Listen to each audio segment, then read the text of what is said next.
right, hello and welcome back to the Corrective Culture Podcast. Today we have a very special guest. It's Mads. I couldn't pronounce your last name. Could you pronounce your last name for us? Tomakenyi? You can try. Okay. Mads Tomakenyi? Yeah, something like that. It's pronounced Tomakenyi. Oh, Tomakenyi. Cool, bro. It's pretty close. Yeah, easy to spell, but I knew we would have butchered the pronunciation of being Australian. So that's good. You're all the way over in Denmark, and obviously we're over here in Australia. But man, it's so funny how I first heard about you is I had a client come in and he came in. He's like, "You seen this guy?" And I hadn't. And then I went on your Instagram and I just resonated with it so much. It felt like almost like the exact same way, we like to think, but on the other side of the world. And it was really, really refreshing seeing other people in that same sort of mindset, not being bogged down by the standard of the community, really.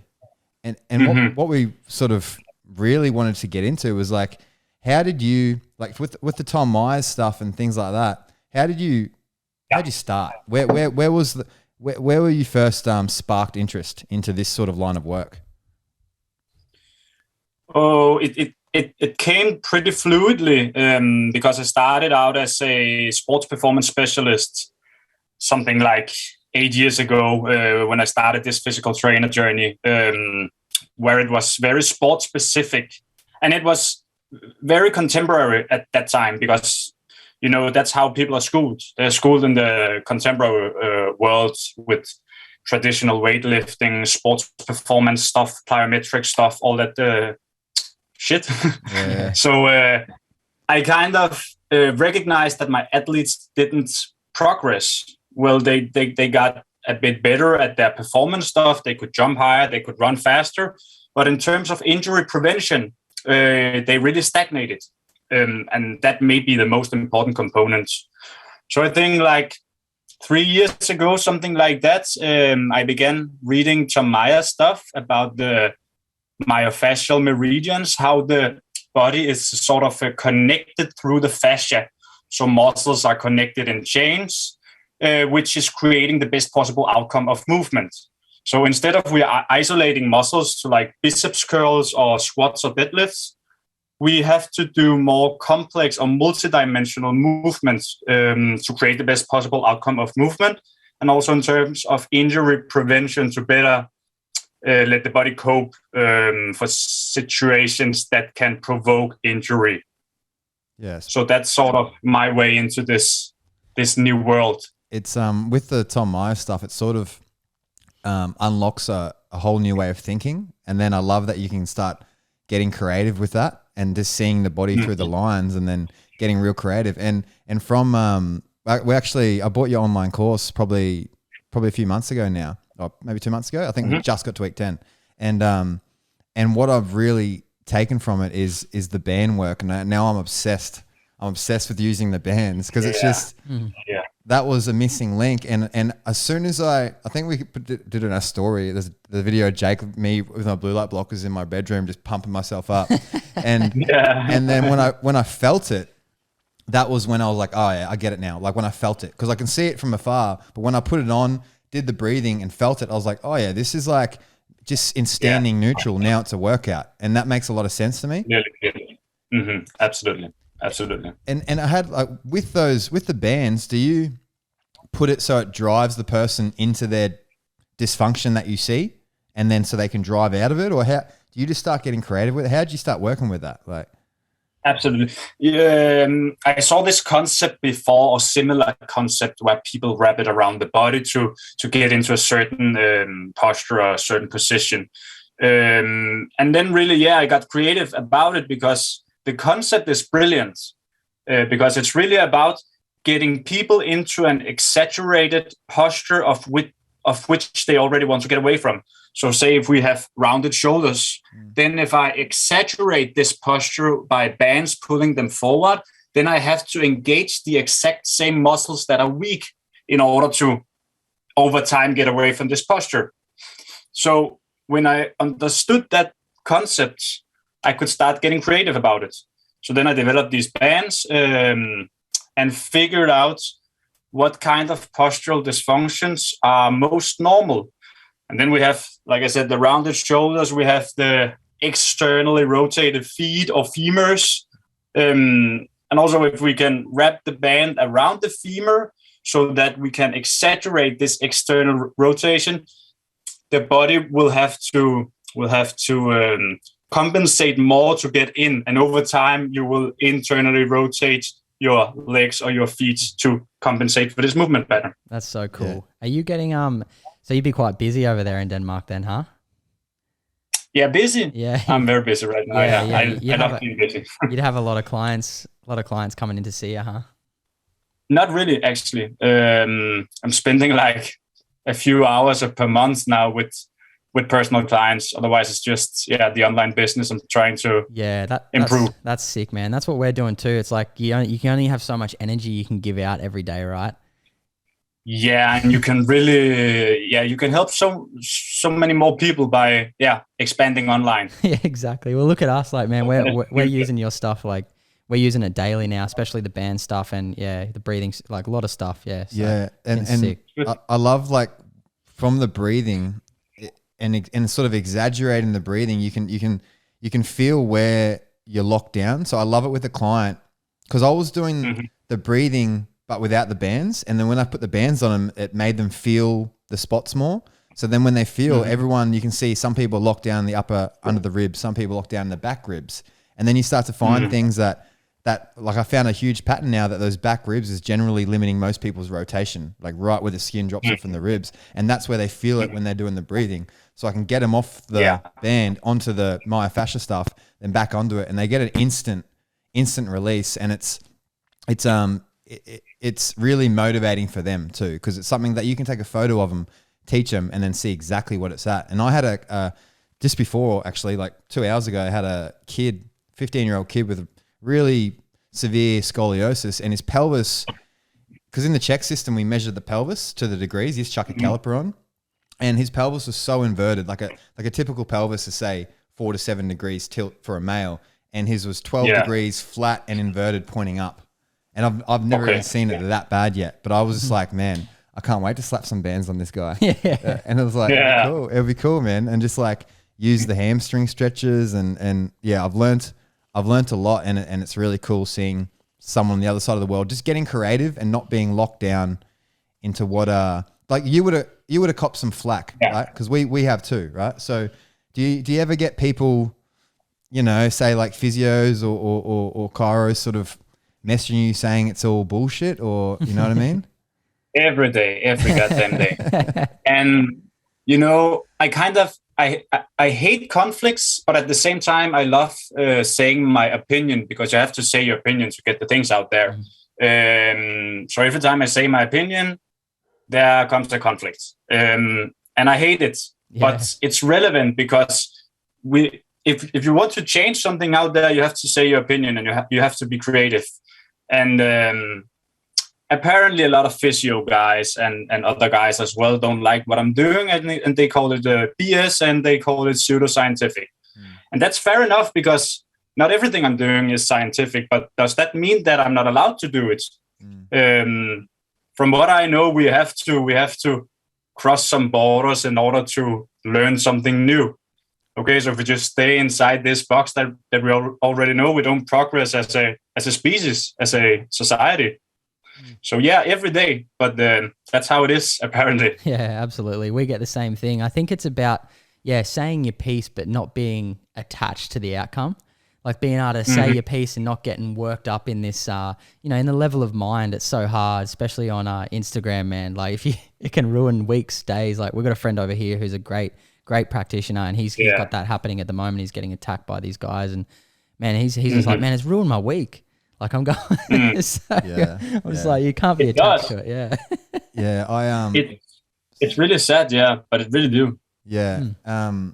It's, and like I saw one post the other day talking about how posture doesn't matter, and how it's my whole basis of what I think. Cause I just think posture is the optimal position for the joint. So that's what posture is to me. It's optimal position for rotation in the joint. So And then for people to say that and then to never put themselves in a bad posture and feel how it limits you, you know, how if you tuck your pelvis. But the problem is that it makes sense. It makes sense on all parameters that posture is essential and vital for human health. But it's not scientifically proven to some degree, apparently. So because it's not scientifically studied, it doesn't exist. And there's so many people sitting behind their desk reading scientific studies, but they have no influence in the field. They have never been in the field training clients or doing somehow results on their own. So the only thing they're based in is the scientific studies. And that's the thing. I think it's okay to disagree with each other, but I don't understand this culture about we have to call each other bullshitters or idiots or frauds or whatever. But that's the culture. Yeah. Well, we respect it. The world respect it like it's the new religion. You know what I mean? Religion's sort of not as big as it was, but now it's science, and everyone respects science as it's religion. And if it's not on paper, it's not real. And it's nuts, man. Because like we have a mentor, and he had this girl that was shitting out parasites, right? Worms every day, 2 meters of worms, like in small amounts every day. And she went to the parasitologist place in London, gave her the worms, and they said, "No, we did the test. You don't have them." And she goes, "These are falling out of my ass. I'm handing you the worm. My eyes can see it, but if the test didn't show it, it's not real." And I see this shit all the time. I see it all the time. If the scan doesn't show it, you know, there's nothing wrong with them. But it blows my mind. And it's cool that you see it like that. Yeah, but that's the problem with Western society. That is, we have to have everything on paper. We have to have data on everything, and if we don't have that, then it doesn't exist. Even if we can see it with our eyes or we can feel it, it doesn't exist. So we have to. I always say we have to build a bridge between the Eastern world and the Western world because we are so diametrically different. But I think that we can learn a lot from each other. Yeah, that's spot on. Yeah, that's cool. Do you meditate? I'm very bad at it. I haven't been doing it for a year or something, but I know I should. But how I meditate is that I use my breathing instead. So I'm doing a lot of different breathing techniques. So that's kind of dynamic meditation. Yeah. Totally. So yeah, I meditate, but just not the that's so cool regular way. I saw you went and did some stuff with the master Wim Hof. Yeah, that's cool, crazy. Bro. Was that pretty awesome? Shit.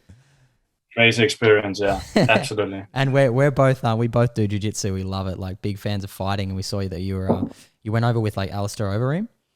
Yeah, correct. Yeah, that's crazy, man. That's cool. So I saw you sort of working in slings with the band and the push. So how when someone walks into you, how do you assess them? Like what's the first sort of thing you go through if you had a new client?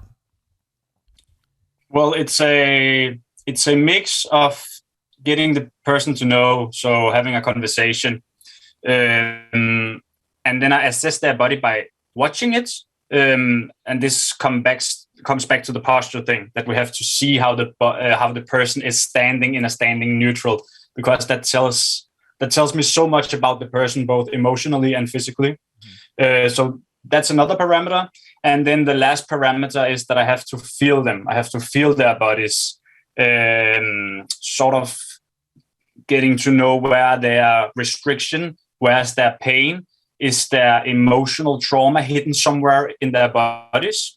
So it's kind of a mixture of that to kind of assess where they at in that particular part of their journey. Mm-hmm. And do you generally start with myofascia, hydrating the tissue? Is that sort of step one, or? Yeah, in the corrective parts, not in the assessment parts. But when we begin working together, it's always about unlocking these restrictions and really dehydrating the tissues, which fascia is all about. Yeah, in my opinion, at least. Yeah. Well, that's the way I think about it. Like I think if it's a dry tissue, if someone wants to say stretch their rec fem, all you got to do actually is roll it out for a little bit, then feel the difference, and then it sort of they get it, because you can stretch your rec fem, but then you roll it out even for a couple of minutes with a little lacrosse ball, and you go back to it, and it's like you've been stretching for a week. So it's really makes sense.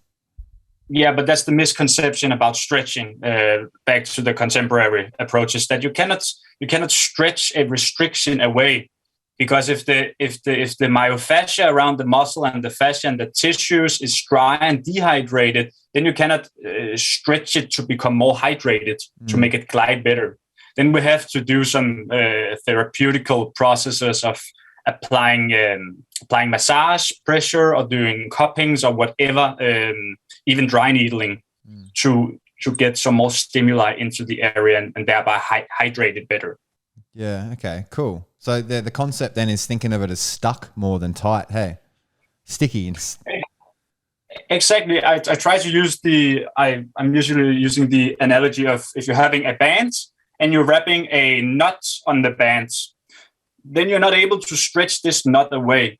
Okay, so you can stretch it, like when you're stretching a muscle, but the knot will never dissolve.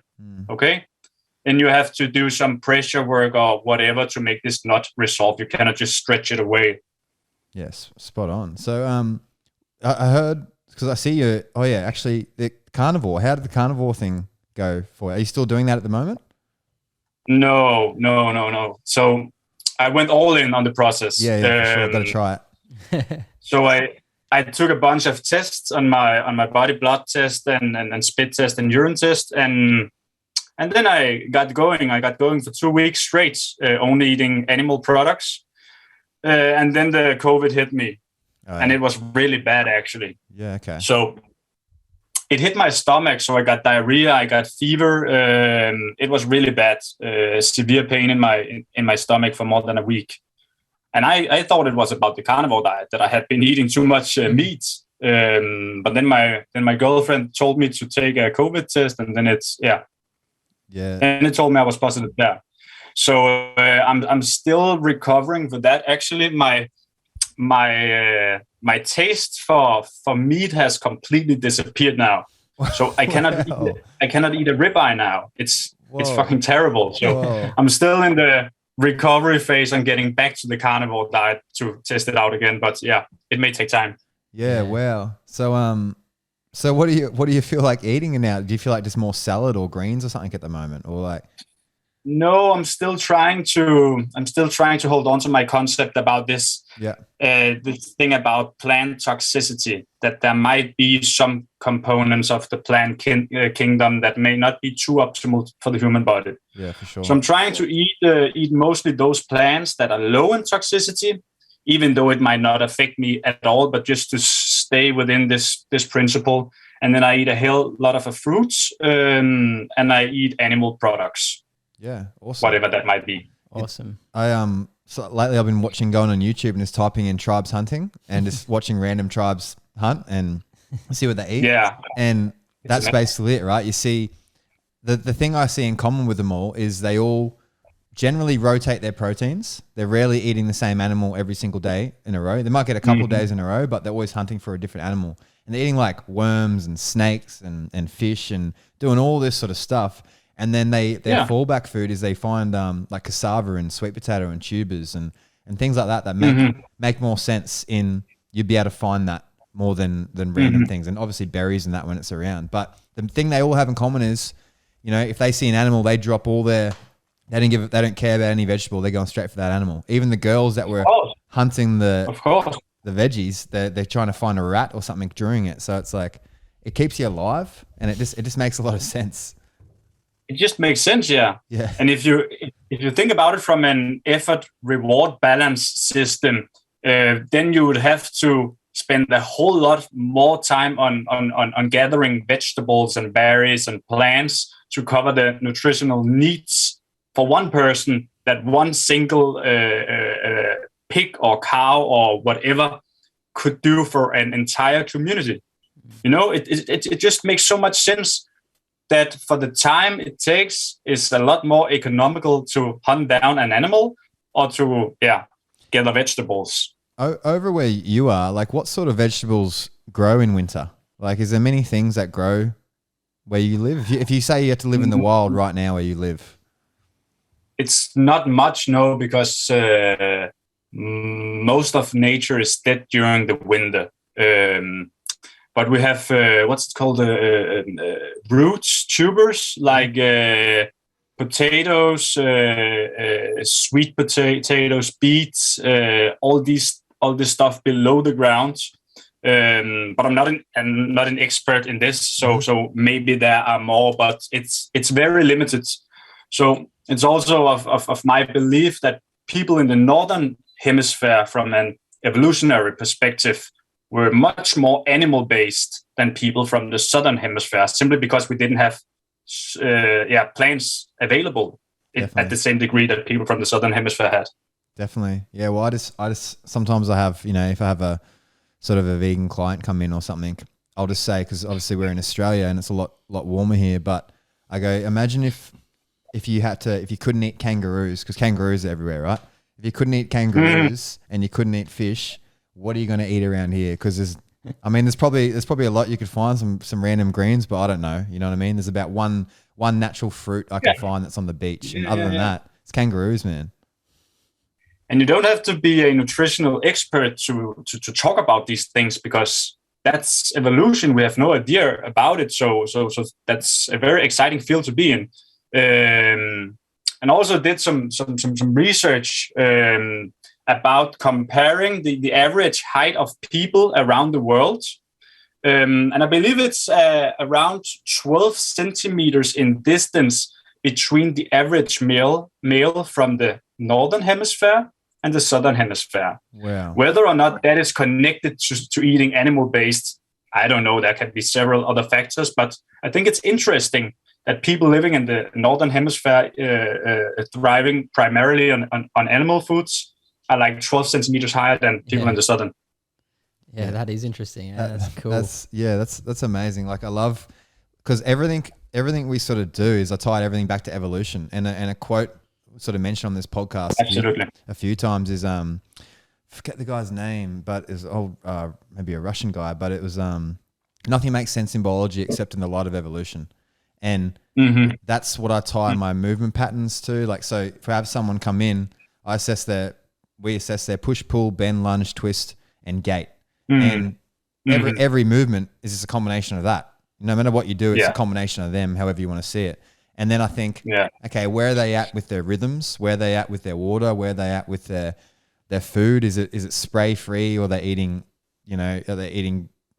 non-seasonal food all year round? And man, it's just like, you get people to the basics and they heal. And I just think we're just trying to lower their physiological load, and they heal from just about anything, right? And then we chuck them on a parasite cleanse, and it's crazy how many people shit out worms. Like, a lot of people, because there's just so much sugar in the diet. Really? Yeah, man, lots. Like, I'm talking, like my client today, I met her for the first time, but she did our cleanse 2 months ago, and she had a roundworm come out.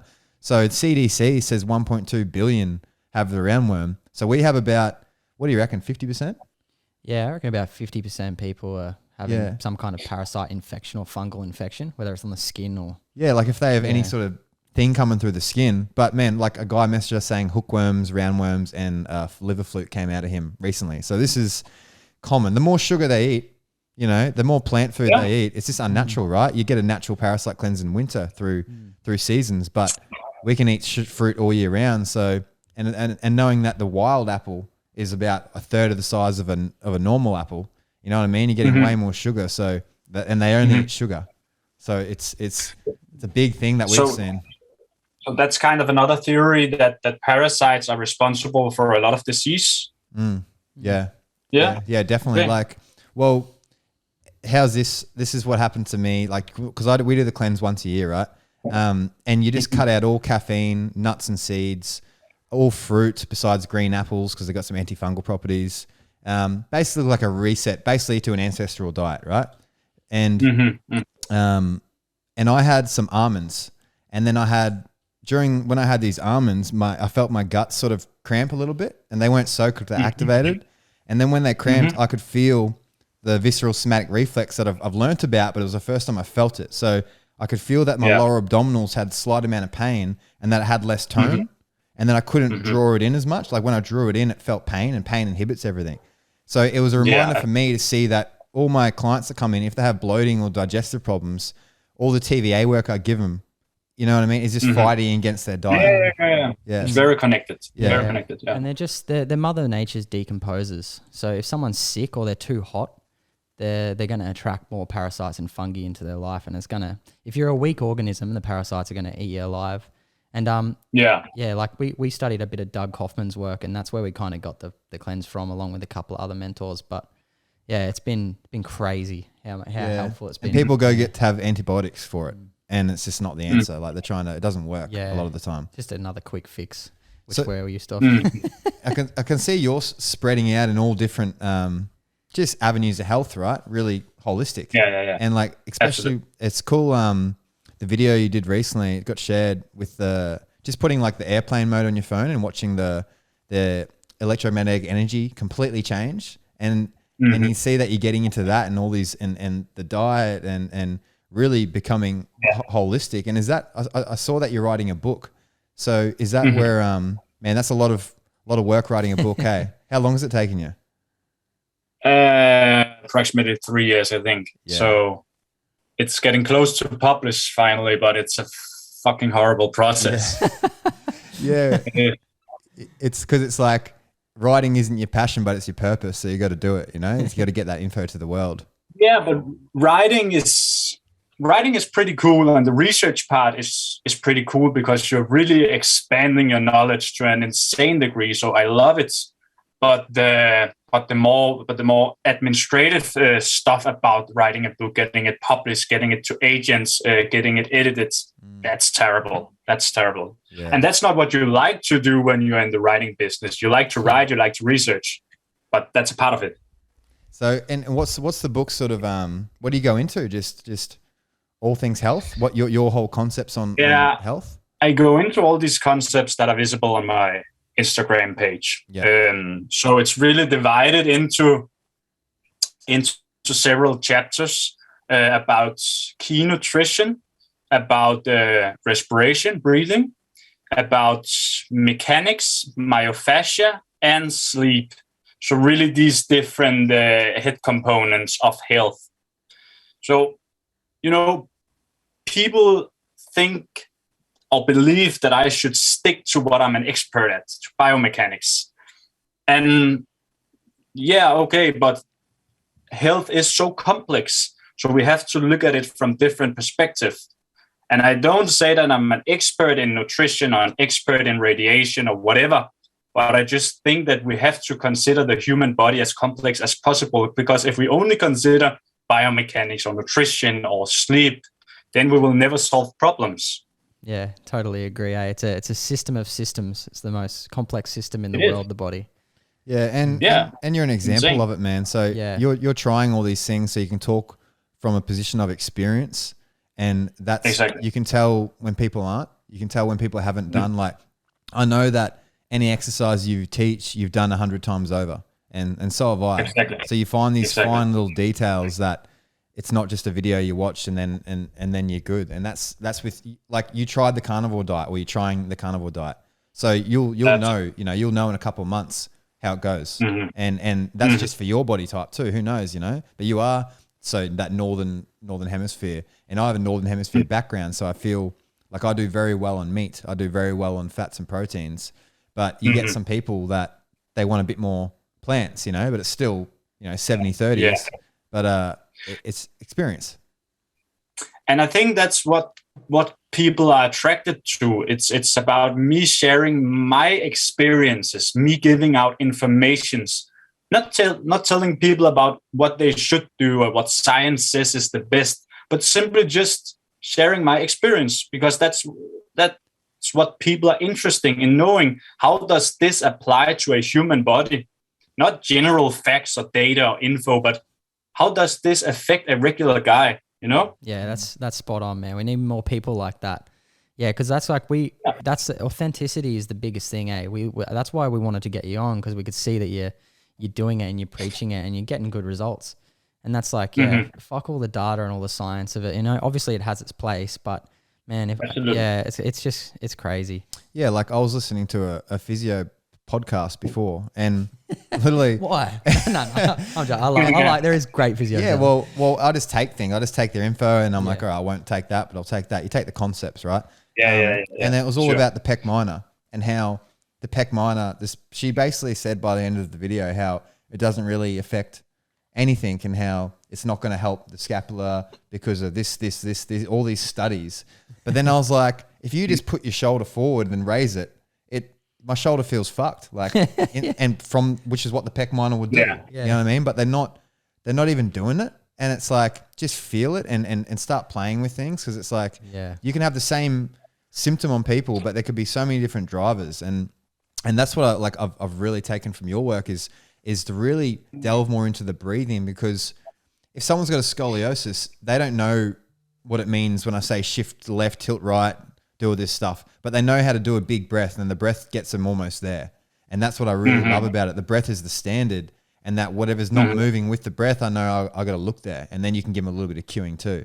But it's like it really unlocks a lot for my training. I've helped a lot of people with that. You know, I had a scoliosis girl recently where she responded well to that, just constantly unlocking the breathing, going back to it, unlocking the breathing. And I saw you post actually a couple of physios used your online program for a scoliosis client. Do you remember that? I think that was amazing. That was amazing, man. Yeah, that was really cool. Amazing to get that kind of feedback. Yeah. How cool is that? And I love the left and right hemisphere, like the breathing and the expansion of the right side and the right and the left side. Yeah, so cool. Eh? Yeah, just unlocking it. Yeah, it's fun. So, and you just started playing with these things. You just learned the concepts and just started experimenting with people. Who did you start experimenting on? Like your first couple of clients, or yourself, or obviously yourself, but obviously myself. Yeah, because I have to see how it works. I have to feel it on my own body, because something works, something definitely doesn't work, and then the next guinea pigs are my clients. Yeah. So. But that's really how learning works. So you find a concept, or you steal a concept. There's a lot of people saying to me, "Oh, this is not your concept. This is his or his or his." And I'm like, "Yeah, I didn't just wake up one day and invented my own concept. Yeah. That's how learning works." So we see from other people, okay, this looks interesting. Let me steal that. And then you steal it. Then you begin building on it. Then you begin adapting, changing, evolving it into your own systems.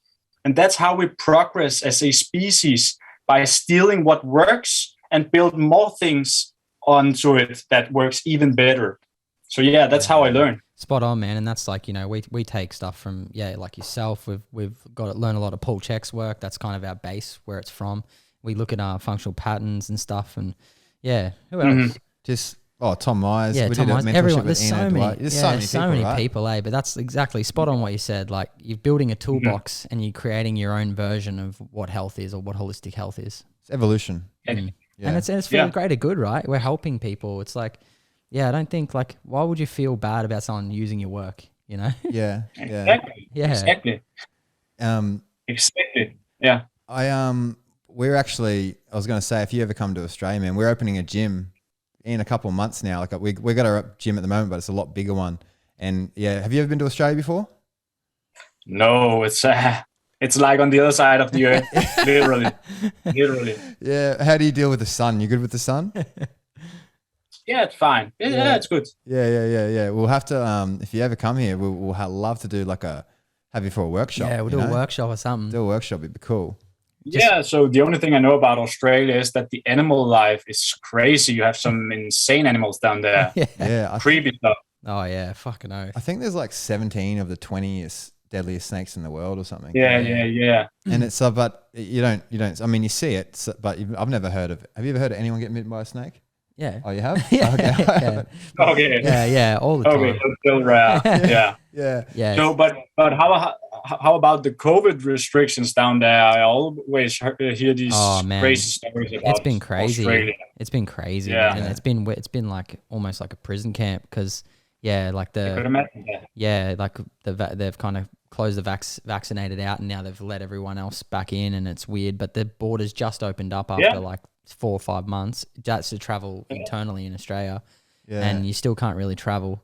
So they say we can't really leave. I mean, it's definitely sort of hard to if leave you're the not country. vaccinated. Yeah. But it's been cool, because I've like you, I've had COVID the last probably 4 weeks, and I had some really interesting body effects. Like I had crazy headaches for 3 weeks, and then my heart rate hasn't really gone below 70 for the last like 2 weeks. Okay. Yeah. So it's just even when I'm sleeping, it's just pumping. So it's not like when I first heard about COVID and I was reading, I'm like, oh, I'm too fit, I won't feel it. But it's kind of the exact opposite has happened. Yeah. It's like, so I get it. Are you vaccinated? No, not None of you? Nah. No one. Oh, okay. Not many people really up this way. We're in Queensland, so it's up north more. Down south, it's like all different parts of Australia has got a different sort of. Have been locked down differently. Right? So down south, they've been really locked down. Up here, we've been pretty good. We can still go to the beach. So it hasn't been too bad for us, you know what I mean? It was only that one. There was probably a month where we couldn't go to the beach, where they were like, you can't walk. You can only be walking on the beach. You can't be sitting. Just weird rules, man. You can't sunbathe. Fucking weird, man. It was like, But yeah, so down there, it's like they all sort of had to, it was really like in the media, you got to get vaccinated, you got to do your part. But up here, it's a little more like free thinking. What about you? What about you? How'd you deal with it? Did you get vaccinated? No, hell no. That's I'm not interested in that. But obviously we can't talk about that because then they will close your podcast. Exactly. But no restrictions here in Denmark. We were one of the first country to completely cut all the restrictions, and now we are open, and they don't see it as a critical illness anymore. So yeah, it's kind of. Fuck, that's amazing. It's kind of weird because they did so much about pushing out these vaccines and getting everyone vaccinated, and it was so critical. But then in the midst of the Omicron wave, I think we have like 1% of the population getting infected every day. Yeah. Then they just said, okay, we're opening up. So it's super chill here now, but it's just weird. It's strange. It makes no sense. Yeah. Can you travel? Can you leave the country, like go overseas or anything like that? Easily. I just, of course, have to be tested when I'm not vaccinated. But I have no problems. Yeah. That's awesome, man. I just hope we get back to normal soon, because it's been a long time, and it's just everyone's feeling the wrath of it, like cafe owners, and it's like the economy's fucking cooked over here at the moment. But it's getting better. It's getting better now. Like today, I think they said you don't even need to check in anymore. We have a check-in app, so you have to, everywhere you go, you have to check in. So, really? Yeah, and also show that you're double vaccinated. So it was weird. Wow. It was weird. So we couldn't go anywhere. Yeah, it was weird having to show our fake one. So how are you? How are you limited? How are you limited when you're not vaccinated? Is there anything you can't do? You can't go to the movies. You can't sit down in cafes. You can't go into libraries. Like all sorts of shit like that. But man, I reckon like really? half the population, well, probably the whole of the unvaccinated have fake ones. Yeah. And it's, man, there's these guys putting out the best fake ones. You wouldn't even know that it's that it's not the real app. And they can't stop it. Yeah. No, I've heard a lot of people do that too. I think it's hard to keep up with for the government. Yeah. And I think it is. And suck shit. Yeah. Do you plan on doing any more online courses, or the next phase of your online courses? Yeah, there's a new one coming out.